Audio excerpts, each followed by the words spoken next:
Okay, so here are 10 tips to get hired as a camera operator or a videographer for event work and corporate work based on my experience both as the videographer getting hired, but also as a field producer who's hired videographers and camera operators around the country.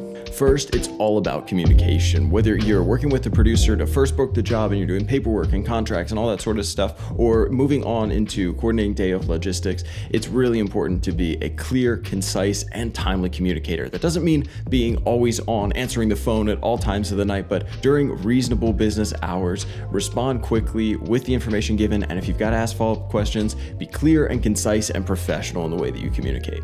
Second, be a master of your camera specs so you can walk into a conversation with a producer and know frame rates, resolutions, and picture profiles. Know your camera's best Rec. 709 profile, neutral but not quite log profile, as well as a best log profile for whatever camera it is that you're shooting with. Know those specs, have mastery of them, and be ready to communicate them to meet whatever the client needs. Third, let's talk about audio, especially when I'm looking for somebody who is a one-man band style operator. Audio is a big part of the package.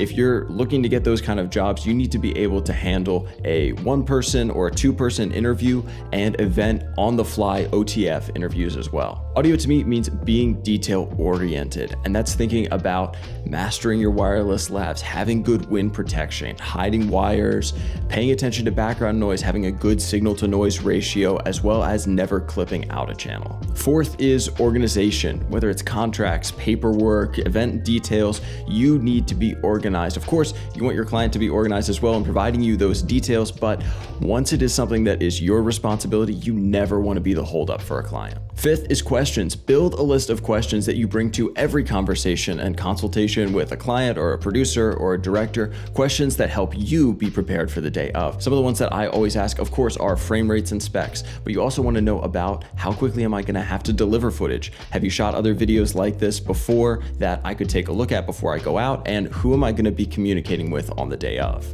Sixth is be on time. And for me, it's less about like something goes wrong, like a car accident happens in front of you and you're just stuck on the freeway. Of course, communicate those as soon as possible to whoever your day of contact is, but it's more of the like 3 to 10 minutes late for like a very clear call time that just kind of happens without communication, without really apology. Those kind of things really irk me, and I'm not as likely to call somebody back. Seventh is file delivery. When it comes to passing on the files to the client, clear folders, clear card structure, all that kind of stuff according to how they like it, but also know your internet speed, know how much footage you're going to shoot, and be ready to advise, hey, this is going to take me an hour to upload or 2 hours to upload. I'd love to do online delivery, or this is going to take me 2 or 3 days. I'd rather just ship a hard drive. If you find yourself shipping a lot of hard drives or flash drives of footage, have a couple of those on hand. They're a business expense, and that saves you the time of I have to go to the store and get the hard drive and then ship it. Rather, you can just come back, dump the footage right to the hard drive, and deliver it to the client. My eighth tip is if you're responding to a post on a Facebook group or Discord, or you're responding to somebody's Instagram story,